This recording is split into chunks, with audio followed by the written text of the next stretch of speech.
muyinza okuba mubadde temunnalutegeera olutalo luliwo lwa ssente nga ssente ziva ku ki ndowooza mubadde wemba mwegendereza nnyo mubadde muwulira ku nnyimba abayimbi ze basobodde okuba ate nga baddamu ennyimba naddala waliwo oluyimba nalwewuuba nalabyeko kingsaya yaluzeemu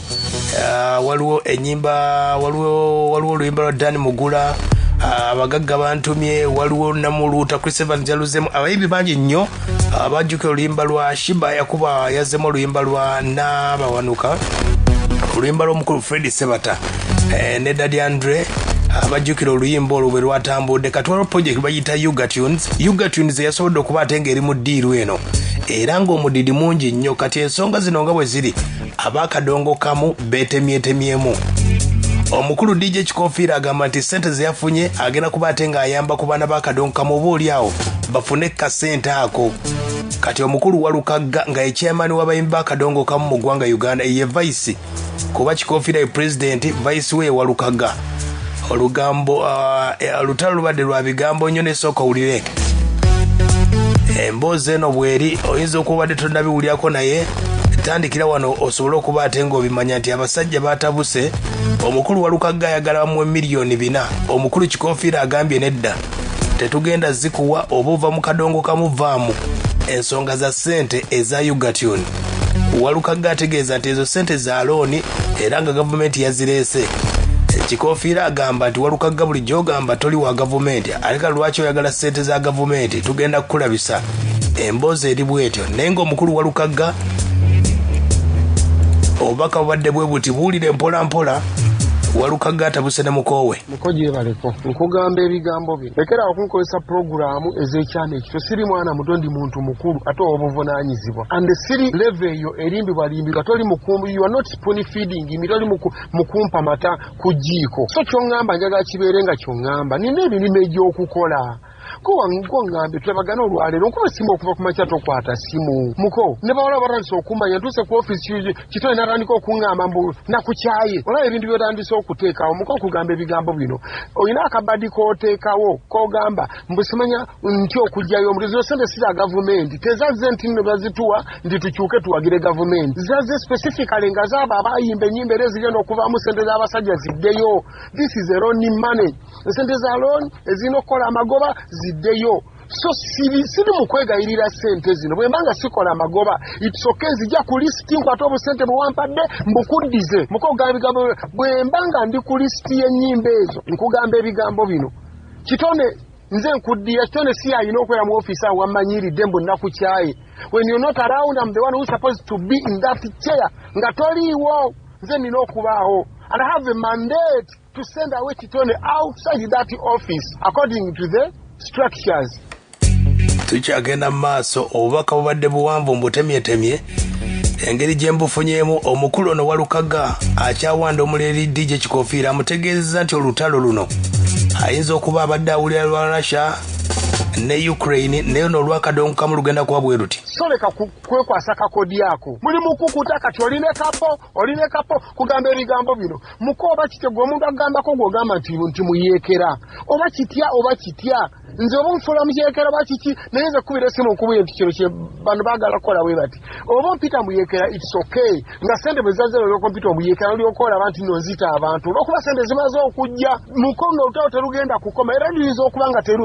okuba nga terubangawo bukya tuzaalibwa accountability nina okugifuna nina okufuna accountability sente nga bwe zitambudde oba ntya nze nga vice w'akadongo nina okugifuna oba ntya n'olutalo luyinza okuba terubangawo bukyanga tuzaalibwa ebyolowooza mbu ntya kujjayo mutwe ntya bonabona abafunye sente kyoga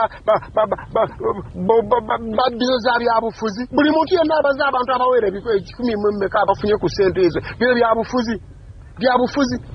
olabyeko nga ndi mu byabufuzi siri muyimbi w'akadongo kamoteekateeka ebyobufuzi mbuzimanya onkangire mu byobufuzi nkugamba ebigambo bino oba TV oba kiki buli wamu eggulu ligenda kunyooka muko okugamba ebigambo bino edogamba tino sina kyenkutiisa naye ng'olutalo terubangawo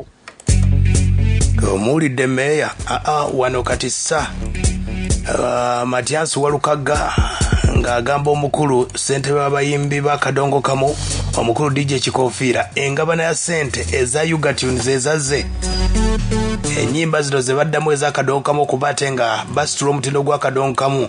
n'abavubuka bongera okuba ate nga baagala ku nnyimba ezo. Walukagga agamba nti obuzibu buva wawulira emboozi. Luno olutalo luyinza okuba terubangawo okubuuliramuko, luno olutalo luyinza okuba terubangawo, tugenda kwetwala mpaka nga nfunye sente ze nnina okufuna n'abantu nga bafunye sente ze balina okufuna. Zo sente zazeza zaakuddayo, sente zaakudde zo za looni, microfinance sente eziwola aba UGTUNES nga zaakudde za nnyimba ezikola. Abantu bali mu kuwa sente kyogamba nnyimba ziri luddawa, gwe tugenda ku YouTube tugambe subscribinga oluyimba lw'oyo gundi, ojja kusanga waliwo n'atalinayo oluyimba ku YouTube olwo bizinesi gye tulimu eyo. Muko njaga kitegedde DJ Kikofira gwe bagamba ono essente w'abayimbi chairman w'abayimbi b'akadonkamu mu ggwanga Uganda. Gwe kyolina okumanya nti oba oli muyimbi w'akadonkamu akasente mwakafunye kati engabana yokka. DJ Kikofira agamba atya? Kikofira agamba bw'ati: Walukagga nyina ekintu kinjagala nkubuuze era nkubuulire era nsooke nkuwabule. Naawe senga kasozi teyakuleeta tebaali kutegedde, leka tusaavinge ne ku baana abato bafune ku ssente miliyoni ebina by'owulya nga weetaaga togenda kubifuna. Ate ekirooto ekyentiisa nti nze nina accountability gyentya okuwaayo, naye togenda kukangakanga bantu na kujja ku woofiisi kuvumirawo bantu kwotabeera buli lunaku. Kakati essaawa zino weefudde bize ku woofiisi kwotabeera n'akamu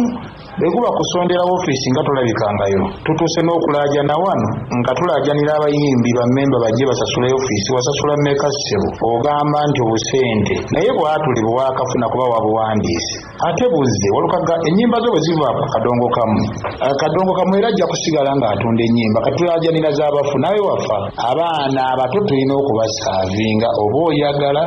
oba toyagala. Kati ebisigadde munnange kola ky'oyagala. Mwami Walukagga nanyini kadongo kamu anti wazaalibwa oli wa kadongo kamu. Ensonga zezo nno okuvaako mu kisaawe ky'akadongo kamu ekibiina kya Kamuta basobodde okuba ate nga batabuse lwa nsimbi ezo. Walukagga ayagala miliyoni 4 bazimuwe. DJ Kikofira agamba nedda katuyambeko emijiji emito gisobole okuba ate nga nagyo gyeyagalira mu kadongo kamu oba oli awo. Sente ennyimba